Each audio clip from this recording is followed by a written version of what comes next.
আসসালামু আলাইকুম। আশা রংপুর থেকে আপনাদের সকলকে জানাচ্ছি অনেক অনেক শুভেচ্ছা। আশা করছি সবাই ভালো আছেন। আলহামদুলিল্লাহ আমিও ভালো আছি। এখন বাজে প্রায় 11টা। এই যে আমার জানালার কাছে একদম ঝকঝকে রোদ, এত সুন্দর রোদ উঠছে তা বলার মতো না। তো ভাবলাম যে না, ভিডিওটা না হয় অন করেই দেই। এই মাত্র ধরে আসলো বাসায়, এখন অলরেডি ঘর বাড়ি গোছানো শুরু করে দিব। তারপর রান্নাঘরে দেখতে হবে যে কী কী কাজ আছে। এখনও কোনো কাজ শুরু করি নাই। এই মাত্র নাস্তা শেষ করে ছেলেদের চা দিয়ে ভাবলাম যে না, কাজগুলো না হয় শুরু করে দিই। এই হলো সমাচার। এই যে সব এখন এলোমেলো এলোমেলো, কোনো কিছুই গোছানো হয় নাই। ডাইনিং ঘরটা সব কিছু এলোমেলোই আছে। আর আজকে একদম মানে কাপড় ধোয়ার একটা রোদ, বাট মানে খুব কম কাপড় ছিল, সেই কাপড়গুলোই দিয়ে দিছি।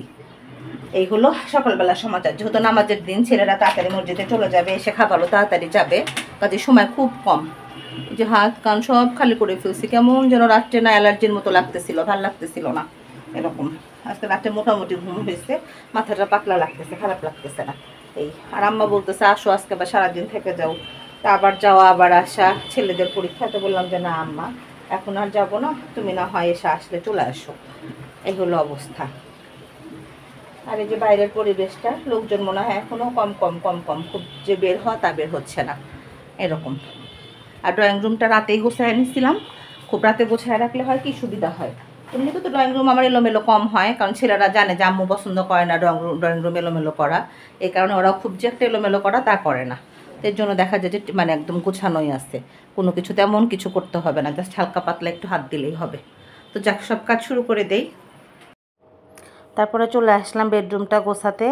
আমার বাসা থেকে আসার পরে চাদরটা চেঞ্জ করা হয় নাই, যদিও যাওয়ার একদিন আগে পারছিলাম, কিন্তু তারপরে কেন যেন ঘর বন্ধ ছিল তো ভালো লাগতেছিল না। আর এই যে গরমের তীব্রতা কিছুতেই যাচ্ছে না। আমার মনে হয় পাগল পাগল লাগে এরকম। কি যে গরম তা বলার মতো না, উফ, মানে অসহ্য এই অবস্থা। তো ভাবলাম যে না, চাদরটা আজকে চেঞ্জ করতে হবে, কেমন যেন ভালো লাগতেছে না, শুতেও ভালো লাগতেছে না, দেখতেও ভালো লাগতেছে না এরকম। তো ভাবলাম যে না, আজকে না হয় চেঞ্জ করে ফেলি। যদিও একদমই ময়লা হয় নাই, কিন্তু কিছু করার নেই এইটা। আর সকালবেলা একটু বাইরে যাওয়া দরকার ছিল, ভাবছিলাম যে আজকে একটু সকালে হাঁটবো, কিন্তু আর বের হতে পারলাম না। তো যে রুমটা গোছায়া মাহিনকে আবার যে বিদায় দিয়ে দিলাম। আমার মাহিন তো 12:30টার আগেই চলে যাচ্ছে, সে তো কিছুতেই দেরি করবে না, এই তো অবস্থা। তাকে আবার বিদায় দিয়ে দিলাম। আর ওকে বলি যে একটু পরে যাও, কিন্তু কিছুতেই মানে সে মানতে চায় না। তো যাই হোক, এই যে সিঁড়ির ঘরের গ্লাসটা খুলে দেয় না কেউ, এমন অন্ধকার হয়ে থাকে, আমার কাছে কেমন যেন দম বন্ধ হয়ে আসে। তো মাহিনকে আবার বললাম যে আব্বু একটু খুলে দিয়ে যাও। এই কাজটা ওই প্রতিদিন করে, মানে যে কোনো সময় খোলে আর রাতে আবার লাগাই দেয় এরকম। তা আসলে কি বলবো, সবাই তো আর সবার মতো না। আর আমার যে সমস্যাগুলো আমার হয়, আমার ছেলেরা বলে, সেগুলো আবার অন্যদের হয় না, কাজে অন্যদের তো আর সেটা বলে লাভ নাই। এর জন্য কাজটা স্বাচ্ছন্দ্যে মনে আমিই করি, যে থাক, অসুবিধা নেই। তো যে মাহিনকে বিদায় দিয়ে দিচ্ছি, সেই সাথে আমার আরও অনেক কাজ পড়ে আছে, কিন্তু ও না যাওয়া পর্যন্ত তো দরজায় দাঁড়ায় থাকতেই হবে, এটা আমারও একটা ডিউটি হয়ে গেছে। তো এই যে মাহিন চলে যাওয়ার পর আবার যাচ্ছে বড় ছেলের বেলায় আবার এত রীতিনীতি নাই, সে গম্ভীর মানুষ, অসুবিধা নেই, তাকে অ্যাজ ইউজাল বিদায় দিলেই চলে। এই যে মিশনও চলে গেল নামাজ পড়তে। এই তো 1টা বাজে। উফ, এই যে বাতাস আসতেছে কি সুন্দর। এখান দিয়ে 2 ছেলে নামাজে চলে গেছে। কাপড় চোপড়গুলো মোটামুটি কিছুটা শুকায় গেছে, একটু উঠায় ফেলি। এখন জাস্ট মাহিনের রুমটা আর মাহিনের বারান্দাটা ক্লিন করতে হবে। মাহিনের বারান্দায় যে ফুল টবগুলো আছে, দেখা যায় যে অ্যামোনিয়া হয়ে আছে, তা বলার মতো না। মাহিনের রুমটা গোছালে যাব গোসলে। এই যে মাহিনের রুমটা এলোমেলো হয়ে আছে, নামাজে চলে গেছে, পড়তে বসছিল। আর এই যে পুরা বারান্দাটা ক্লিন করতে হবে, একদম টপ সরায় প্রত্যেকটা টপের নিচে ধুলা জমে গেছে। টপে পানিও দেওয়া হয় নাই, 2-3 দিন বৃষ্টি ছিল হালকা, বাট গাছে খুব একটা লাগে নাই। তো যাক, এই রুমটা গোছায় নিলে কি রান্না হলো সেটা না হয় একটু দেখাই। আজকে রান্না হলো, এখানে হলো আজকে আলু ভর্তা, আর আছে হলো এখানে কি ধরা করছে ধুন্দুল ভর্তা। ধুন্দুল ভর্তা কখনো করা যায় তা আমি জানি না, আমি জানি যে ভাজি করা যায়। ধরা বললো যে না, ভর্তাও খাওয়া যায় আপা, তো বললাম যে আচ্ছা ঠিক আছে। আর করে দিচ্ছে এখানে ডাল ভর্তা আছে, ডাল ভর্তা। আর হলো মিশন আসলে গোস্ত যদি চায় তাহলে গরম করে দিব, আর যদি বলে যে না আম্মু ডিম ভাজি করে দাও, কারণ গোস্ত খেতে কেউই খেতে যাচ্ছে না। মাহিন চাচ্ছে চিকেন খেতে, কিন্তু চিকেনটা আজকে বের করা হয় না, রান্নাও করতে ইচ্ছা করতেছে না, আমার গোস্ত দেখতে ইচ্ছা করতেছে না এরকম। তো মাহিন না হয় কালকে রান্না করে দেবো ইনশাল্লাহ। আর মিশন যদি চায় গরুর গোস্ত গরম করে দেবো, না হয় ডিম ভাজি করে দেবো, যেটা চায়। তো যাই হোক এই রুমটা গোছায় নি আস্তে আস্তে। তো এটা প্রায় 3:30টার দিকে আমার ছোট দেবর বাড়ি থেকে ফেরার সময় আমাদের সাথে দেখা করে গোছ দিয়ে গেল। এই তো আবার আসছে, হঠাৎ করে আসার কথা ছিল না। তো যেটা ওরও আমাদের মতো দাঁত ব্যথা, ও গোছ নিচ্ছে না, বলতেছে যে না ভাবি ভর্তা দিয়েই খাই। তো ও হঠাৎ করে আসছে, কোনো খবর দিয়ে না, জাস্ট শুধু এখনই চলে যাবে, ওরা আবার বিকালবেলা অফিস আছে। যে মাহিনা আবার চাচাকে বিদায় দিয়ে দিচ্ছে, জাস্ট মনে হয় 20 মিনিটের মতো ছিল। আসলে সবারই তো অফিস আছে, এখন সবাই ব্যস্ত, কেউ আর মানে অফুরন্ত সময় কারো হাতে নাই। এই তো যে মাহিন বিদায় দিয়ে ভিতরে চলে আসলো। আর এই যে বিকালবেলার পরিবেশটা কিন্তু এরকম, বেশ বাতাস আছে, গরম তো থাকবে, ফ্যানের নিচ থেকে বা এসির নিচ থেকে মানে সরার কোনো উপায় নাই, কিন্তু তারপরেও সুন্দর, আবহাওয়াটা বেশ ভালো, খারাপ না। আমি যে আমার এই বারান্দায় কাপড় তুলতে এসে মানে বাইরে, আসলে আমার এক এক বারান্দা থেকে লুকিংটা এক এক রকম, প্রত্যেকটা বারান্দা থেকেই মনে হয় যে মানে একটা অশান্ত চিত্র, যে আমার কোনো বারান্দা থেকে দেখা যাওয়া এটা যায় না। ঢাকা শহর মনে হয় যে আমি একটা মফস্বল শহরের মধ্যে আছি, এরকম। আসলে যাত্রাবাড়ি রায়েরবাগ যারা কখনো থাকে নাই বা যাদের কোনো আত্মীয় স্বজন নাই, তারা এরিয়াতে থাকার মর্মটা বুঝবে না। তাছাড়া এছাড়া আমি যেমন 15 বছর হলো আসি, এলাকাটা থেকে সব জায়গার দূরত্ব খুব একটা বেশি না, মানে যে জায়গাগুলো ইসেনশিয়াল বা যে জায়গাগুলো আসলে কাছে না হলে প্রবলেম, সেটা এখন সব আত্মীয় স্বজন তার সবার কাছে থাকবে না, এটা আমি বলি নাই। তারপর আমার আব্বা আম্মা যেহেতু কাছে থাকে, এটা আমার জন্য অনেক বড় ব্লেসিং আমি মনে করব, আমার জন্য খুব সুবিধা। এই তা আসলে আল্লাহ যা করে, আল্লাহ উত্তম পরিকল্পনাকারী, সবসময় ভালো মনে করেই করে। আমি আসলে আমার আব্বা আম্মার কাছে তাদের একদম রহমতের নিচে আমি আসি, এটা আমি সবসময় ফিল করি। তো যাই হোক, যেটা বলতেছিলাম, আমার প্রতিটা বারান্দা থেকে আমার লুকিংগুলো খুব সুন্দর, স্নিগ্ধ, মানে কোনো হট্টগোল গ্যাঞ্জাম বা কোনো কিছু দেখলে যেমন মনের মধ্যে অশান্তি লাগে, এরকম না। আর আমার বিল্ডিংয়ের তো চতুর্দিকে খোলা, এর জন্য আমার অনেক সুবিধা। এই যে চা বানাচ্ছি, আর এখান থেকেও কিন্তু এই যে বাইরের ইয়াটা আসতেছে, আলোটা বেশ ঝকঝকে চকচকে। অনেক সময় হয়তো ক্যামেরাতে বোঝা যায় না বা ক্যামেরার উল্টা দিকেও অন্ধকার মনে হয়, আসলে তা না। আমার একদম মাগরিব পর্যন্ত লাইট কিন্তু না দিলেই চলে। আমি সাধারণত একদম আসরের নামাজের বেশ পরে লাইট দেই। আর এই যে চুলাটা আজকে আরও ঝকঝকে চকচকে করে মোছা হয়েছে একদম, মানে আমি তো প্রতিদিনই মুছি, তারপরেও আজকে আরও ডিপ ক্লিন করা হয়েছে। রান্নাঘরের চুলা আর ময়লা হলে যে মনটাই মনে হয় কেমন হয়ে যায়। কাজের জায়গাটা খারাপ লাগলে কি মানে ভাল লাগে? একটু ভাল লাগে না, দেখতেও ভাল লাগে না। যার যা আছে, আমার কথা, আমার যেটা আছে সেটাই আমার কাছে অনেক দামি, অনেক পছন্দের, সেটাই আমি অনেক যত্ন করে ব্যবহার করব, এর মধ্যে কোনো কমতি নাই। আমার এর আগে যখন এই চুলাটা ছিল না, আর একটা স্টিলের চুলাটা ছিল, সেটাও কিন্তু আমি সেই মানে সেম যত্ন করছি। আমার কথা, যত্নে সব কিছু ভালো থাকে, এই সম্পর্ক যেমন যত্নে ভালো থাকে, আসবাবপত্রও যত্নে ভালো থাকে, এটা আমার মনে হয়। আর এই যে চা হয়ে গেছে, আমাদের মা ছেলের চা। মিশন একদম নাক ডেকে ঘুম দিচ্ছিল, এখন উঠে তড়ি ঘড়ি করে নামাজ পড়তেছে, এখন ভাত খাবে, তারপর চা খাবে। এই তাই আমি ভাবলাম যে না, মাহিন তো আবার চার জন্য অস্থির হয়ে গেছে, আর আমারও আসরের পর তো চা না খেলে হয় না। তো ভাবলাম যে না, আমরা দুজন নিয়ে নেই, আর আমি তো সবচেয়ে নিরিবিলি মানুষ, সে তারটা সুন্দরভাবে নিয়ে নেবে, কোনো সমস্যা নেই, কারণ মাহিন আবার অনেক কাজ নিজে পারে না, এর জন্য দেখা যায় যে আমার করতেই হয়। তো এই যে চা দেওয়ার পরে ভাবলাম যে কয়েকটা রুটি বানায় নিই, আমার তো রুটি বানানো খালা মেয়ের বাড়িতে গেছে, আসছে কিনা জানি না। তো ভাবলাম যে না, কয়েকটা রুটি বানায় রাখলে রাতে খেলে খাবে, না হলে সকালে খাবে, যেটা হোক। এইটা আম্মা না করলো, বলো যে আমি পাঠায় দিব নি, তো বললাম যে না আম্মা, মিশনের পরীক্ষা, মিশন তো এখন আর যেতে পারবে না। এই জন্য আমি নিজেই ভাবলাম যে না, আটাগুলো একটু ফুলে নেই, অনেক দিন পর মনে হয় রুটি বানাতে আসলাম, রুটি বানানো মনে হয় ভুলেই গেছি আমি। ও হাতে সমস্যার কারণে কত কাজই তো করতে পারি না, আগে তো এগুলো সব মানে এক পলকে করে ফেলতাম। প্রায় মনে হয় 2-3 বছর হবেই, এর মধ্যে আর আমি মানে রুটির কাছে আসি নাই। তো আজকে মনে হলো যে না, 7-8টা রুটি, কারণ হোটেলগুলো খুব একটা খোলে নাই, আর আমরা যে হোটেলের পরোটাটা পছন্দ করি, ওই হোটেলটা এখনও খোলে নাই, 3-4 দিন নাকি লাগবে। তো সকালবেলা ঝামেলা হয়ে যাবে, বা রাতে যদি ওরা চায় কেউ, এরকম। ওরা আবার কি যে মানে খুব যে বিরক্ত করে তা না, কিন্তু দেখা যায় ওরা চাবে, যদি ওরা খায় রাতে, তাহলে বলবে যে আম্মু রুটি খাবো, তখন দেখা যায় যে ঝামেলা হয়ে যাবে। তো ডাইনিংয়ে নিয়ে আসলাম, কারণ রান্নাঘরে তো গরম, গরম একদম নাজেহাল অবস্থা, ভুলই করলাম। মনে হয় যে আম্মা পাঠাতে চাইছিল ওইটাই, বা আম্মাকে যদি বলতাম যে আম্মা তোমার বুয়াকে দিয়ে পাঠিয়ে দাও, তাও মানে হতো, কিন্তু কেন যে না করলাম। এখন আমি গরম একদম 12টা বেজে যাচ্ছে, জাস্ট 8টা রুটি বানাবো আর তড়িঘড়ি করে মানে শেষ করে ফেলবো, খুব গরম একদম নাজেহাল অবস্থা। তো ভাবলাম যে না, মাহিন তো একদম আমার রুটি বানান দেখে, আম্মু তুমি রুটি বানাতে পারো, এরকম করতেছে। তো বললাম যে হ্যাঁ আম্মু পারি। ছেলেরাও ভুলে গেছে, কারণ ছেলেরা তো অনেক ছোট ছিল, খেয়াল করতে পারতেছে না। তো বলতেছে লাগতো না, আমি সকালে নাস্তা কিনে নিয়ে আসতাম।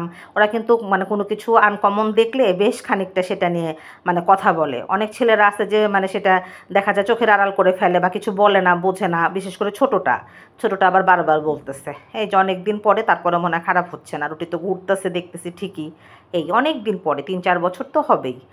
তো ছোটো ছেলে বলতেছে আম্মু আমি কিন্তু কিনেই আনতাম। তো বললাম যে না, আমি না হয় চটপট করে ফেলি। এই তো রুটি বানানো শেষ করে রান্নাঘর ক্লিন করে চলে আসছি ঘরে, একদম ঘেমে একাকার অবস্থা। আমরা সবাই মহিলারা বলি যে কাজ আগায় রাখা, কিন্তু কাজ আগায় রাখলে কি কাজ আসলে কমে? আমার তো মনে হয় না। কাজ যতটুকু থাকার ঠিক ততটুকুই থাকে। এই আর সকাল থেকে শুরু করি আর দেখা যায় 11:30 পর্যন্ত। তো যাই হোক, এটা বলে আর লাভ নাই। মানে কাজ করা, পরিষ্কার থাকা আর গুছিয়ে থাকা, এই 3টা জিনিস একসাথে করা আমার মনে হয় সোটা মানে নট ইজি। এই যে রান্নাঘর ক্লিন করে আসছি, এখন বড় ছেলে আবার ভাত খাচ্ছে। মানে আমার আরও এটার জন্য সমস্যা হয়ে গেছে যে একজন এক সময় খায়, কেউ টাইমিংলি।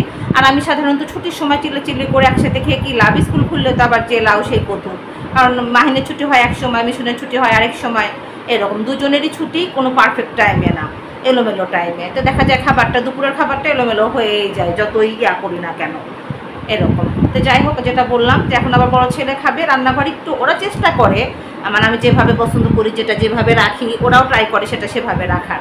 তারপরেও তো আমার মতো পারফেক্ট হয় না, আর আমার কাছে ওইটা মনের মধ্যে একটা মানে কনফিউশন কাজ করতেই থাকে যে ঠিক হলো কি না, ভুল হলো কি না, এই হলো অবস্থা।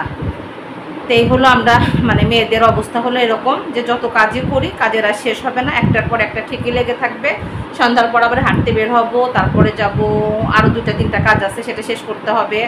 তারপরে খালাম্মার বাসায় একটা ড্রেস আনছিলাম, সেটা আবার একটু চেঞ্জ করতে হবে বা রিটার্ন করতে হবে, যাই হোক এরকমের জন্য সন্ধ্যার আগে কাজগুলো সেরে নিলাম। সন্ধ্যার পরে ফিরে আবার রাতের খাবারের ব্যবস্থা, এই হলো কাজ।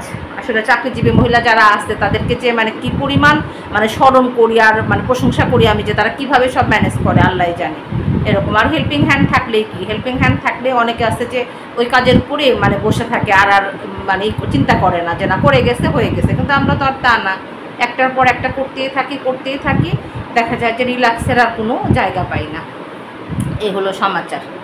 তো যাই হোক, মাগরিবের পর আবার ইনশাল্লাহ দেখা হবে। চা তো আমি আর মাহিন খেয়ে নিচ্ছি, আর মিশন ভাত খেয়ে মনে হয় চা খেয়ে নিবে।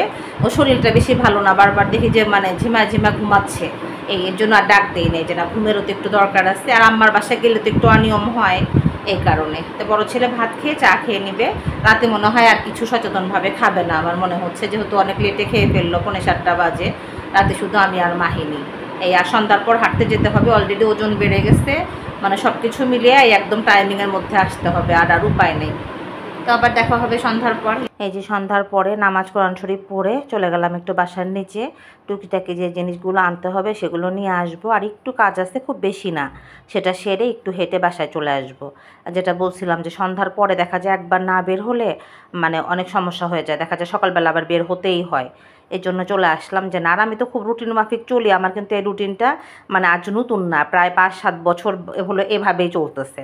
প্রতিদিন মাগরিবের পর আমি সারাদিন বের না হলে মাগরিবের পর একবার মানে হাঁটতে আমি বের হবই, এটা আমার একদম রুটিনের মধ্যে পড়ে। আমার ছেলেরাও জানে, কারণ এই সময়টা ছাড়া আমি সারাদিন অন্য সময়গুলো দেখা যায় ছেলেরা যাবে আসবে, কাজের খালারা আসবে যাবে, ওইভাবে আসলে বাইরে থাকলে একটা টেনশন কাজ করে। আর এই সময়টা আমি একদম টেনশন ফ্রিভাবে, যদি একটু সময়ও কোথাও লাগে তাহলে সেক্ষেত্রে সমস্যা হয় না, একটু সময় দিয়ে দেখা যায় যে বাসায় ফেরা যায়। এর জন্য দেখা যায় এই টাইমটাই আমার জন্য একদম সুইটেবল টাইম মনে হয় আমার কাছে। তো যাই হোক, বাইরে কাজ সেরে আসার সময় কিন্তু আর মোবাইল ধরা হয় নাই লিফটে, যদিও আমি লিফটে সব সময় ফোন ধরি। এসে মনে হলো যে একটু খিচুড়ি রান্না করি নরম করে, মানে মাহিনটার একটু দাঁত বেশ ব্যথা বলে, কিন্তু কোন দাঁত ব্যথা কী সমাচার কিচ্ছু বলতে পারে না, এই একটা যন্ত্রণা আমার। তো বলতেছি তাহলে নরম করে একটু খিচুড়ি করে দিলে দেখি খায় নাকি। এই ও বারবার বলতেছিলাম এখন কি খাবো, তো রুটি মনে হয় খেতে চাচ্ছে না, বলতেছে না কিন্তু বারবার মানে ওটা বলতেছে অপশনটা, ও সেটা নিচ্ছে না। তো যাই হোক, তো ভাবলাম যে আচ্ছা নরম করে একটু ঝটপট করে প্রেশার কুকারে দিতে চাইলাম, তা ভাবলাম যে না প্রেশার কুকারে দিব না, এটাতেই না হয় দিয়ে দিই। তো খুব অল্প জাস্ট 1 পট চাল দিয়ে মানে বসায় দিছি, মানে হয়ে যাবে তাড়াতাড়ি। আরও যে আমরা তো খুব তাড়াতাড়ি খাই, দেখা যায় 8:30-9টার মধ্যে রাতের খাবার শেষ করে ফেলি, এর জন্য একটু তাড়াতাড়ি ঝটপট করে উঠাই দিলাম যে না যদি হয়ে যায় তাহলে না হয় খেতে পারবে। আর আমি কিন্তু সাধারণত খিচুড়ি রান্না করার সময় আমি যখন রান্না করি তখন কিন্তু এভাবে বসায় দিয়েই রান্না করি, ওই আধা ঘন্টা বড়া ভুনা করা এটা করি না এরকম। আর যখন পোলার চাল দিয়ে রান্না করি তখন পোলার চাল দিই, আর যখন ভাতের চাল দিয়ে রান্না করি তখন ভাতের চাল দিই। এখন কিন্তু পোলার চাল দিয়ে রান্না করতেছি। যাই হোক, সাথে আবার একটু নিলাম ডিম ভাজি। মিশন তো এখন আর খাবে না, যদি রাত্রে শোয়ার সময় মনে করে যে না একটু খাবো, তাই ভাবলাম যে তার জন্য একটু ডিম ভাজি করে রাখি। সাথে আমিও গোস আর খেতে ইচ্ছা করতেছে না, খাবো না।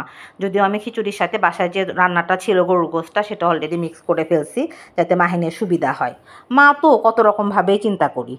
আর এই যে টেবিলে দিয়ে দিছি, মাহিন বারবার তারা দিচ্ছে আম্মু ক্ষুধা লাগছে, তো বললাম যে আচ্ছা ঠিক আছে তাহলে না হয় আসো। আর ও যে পাশ থেকে বারবার জিজ্ঞেস করতেছে আম্মু নরম তো, তা আমি বললাম যে হ্যাঁ খুব নরম হয়েছে। এই যে বারবার আমাকে জিজ্ঞেস করতেছে, তো আমি বেড়ে দিচ্ছি আর বলতেছি হ্যাঁ তোমার জন্য নরম করে। ওরা আব্বু ওরা মানে আমার বাসায় ম্যাক্সিমাম আমরা নরম খিচুড়ি বেশি পছন্দ করি, ভুনাটা একটু কম পছন্দ করি, তো ওর জন্য নরম করে রান্না করা হয়েছে। তো ভাবলাম যে ঠিক আছে খাও। এই যে মাহিন খেতে বসে গেছে, ওর জন্যই নরম খিচুড়ি রান্না করা। মাহিন কেমন হয়েছে খিচুড়ি? খুব ভালো, খুব ভালো হয়েছে। আমার নরম খিচুড়ি খুব ভালো লাগে। নরম খিচুড়ি ভালো লাগে? ও বাবা, আম্মুকে আবার থ্যাংক ইউ বলতেছো। তুমি সবখানে শেষ করলে তোমাকেও থ্যাংক ইউ। ঠিক আছে শেষ করো, খাবার কিন্তু প্লেটে রাখা আম্মুর একদম পছন্দ না। আর আম্মু খাবো ডিম ভাজি দিয়ে। দেখো গোস্ত আমি খিচুড়ির মধ্যে দিয়ে দিছি। হ্যাঁ তোমার দাঁত ব্যথা দেখে। হ্যাঁ গরম, আস্তে আস্তে খাও, অনেক গরম। এই মাত্র বেড়ে দিছি, একটু ঠান্ডা হোক। হ্যাঁ আচ্ছা, তবে আজকে এই পর্যন্তই। সবাই ভালো থাকবেন, সুস্থ থাকবেন, আশার অঙ্গনের সঙ্গে থাকবেন। আমার চ্যানেলটি সাবস্ক্রাইব করবেন, গঠনমূলক সমালোচনা করবেন। আল্লাহ হাফেজ। আল্লাহ হাফেজ।